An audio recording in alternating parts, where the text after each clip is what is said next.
In our previous briefings, we mapped the physical footprint of artificial intelligence. We looked at the dirt, the water, the grid, and the geopolitical battle for sovereign control.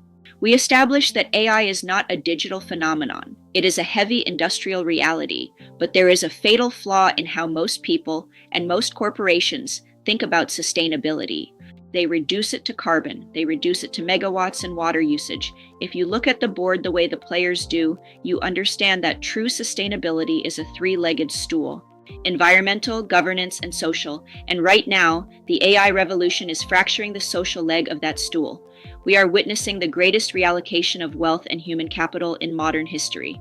The productivity gains of AI are staggering, but they are not being distributed evenly. They are flowing directly to the owners of the capital, while the human cost is being externalized. Today, we are going to look at the final, most volatile layer of the AI sustainability system. We are going to look at the new wealth concentration, the hollowing out of the white-collar workforce, and the coming corporate accountability reckoning. If you want to understand where the real risks lie in the AI economy, you have to look past the data centers and look at the people. Let's start with the economics of productivity. For the last century, technological advancements generally lifted the broader economy. A rising tide lifted all boats, creating new industries and expanding the middle class. AI is different. AI is what economists call a capital bias technology. It replaces human tax-paying workers with algorithms owned by corporations. Look at the data from 2025 and 2026. Global billionaire wealth jumped by over 16% in a single year, reaching the highest level in human history. A massive portion of that $2.2 trillion gain was driven directly by AI-related tech stocks. We saw nearly 50 new billionaires minted solely from the AI boom. But what happens to the workforce? The narrative has always been that AI will create more jobs than it destroys. But the reality on the ground is shifting. AI is not just automating physical labor, it is gutting the entry-level white-collar workforce. It is automating the administrative, clerical, and routine cognitive tasks that traditionally served as the stepping stones to the middle class. When a company deploys an AI system that does the work of 50 junior analysts, the productivity of the firm skyrockets. But those gains do not go into higher wages for the remaining workers. They flow directly to the shareholders as dividends and stock buybacks. This is the great divergence. We are moving toward a winner-take-all economy, where the owners of the foundational AI models capture almost all the economic value. From a social sustainability perspective, this is a powder keg. When wealth concentrates at the very top and the middle class is hollowed out, political instability inevitably follows. The smart money is already stress testing their portfolios for the regulatory backlash that will come when governments realize their tax bases are eroding because algorithms don't pay income tax. This brings us to the second reckoning, the corporate governance crisis.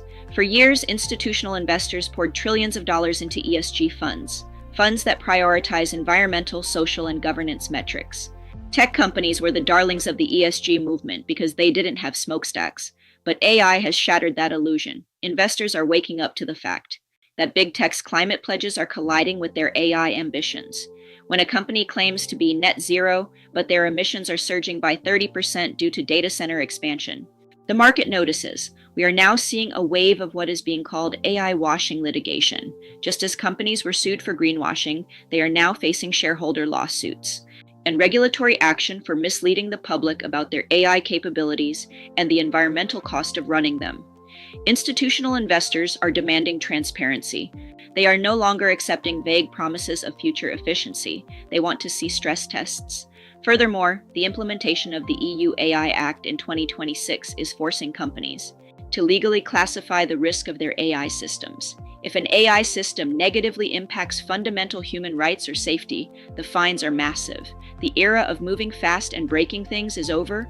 The era of compliance, auditability, and legal liability has begun. The companies that embedded strong governance early on will survive.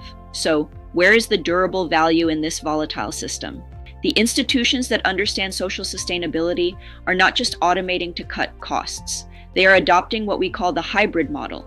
They use AI to automate the routine, but they aggressively reinvest those productivity gains into reskilling their human workforce for complex, relational, and supervisory roles. They understand that AI cannot build trust. It cannot negotiate a complex deal. or navigate a political crisis. They know that a company with a hollowed-out workforce and a massive carbon footprint is fundamentally fragile. It is vulnerable to strikes, to regulation, and to public backlash. The true winners of the AI revolution will be the entities that balance the incredible power of the algorithm with the resilience of human capital. We have spent 4 episodes breaking down the AI sustainability system. We looked at the physical constraints of power and water. We looked at the geopolitical race for sovereign infrastructure. We looked at the toxic realities of the hardware supply chain. And today we looked at the human cost and the coming corporate reckoning.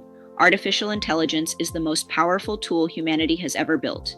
But it is bound by the laws of physics, economics, and human nature. You cannot separate the digital from the physical.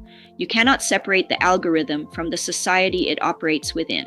To navigate the next decade, you must see the whole board. You must look past the hype and focus on durability, compliance, and true holistic sustainability. Subscribe to our channel. We will continue to break down the mental models that govern global capital so you can see the world the way the players do. Thank you for watching.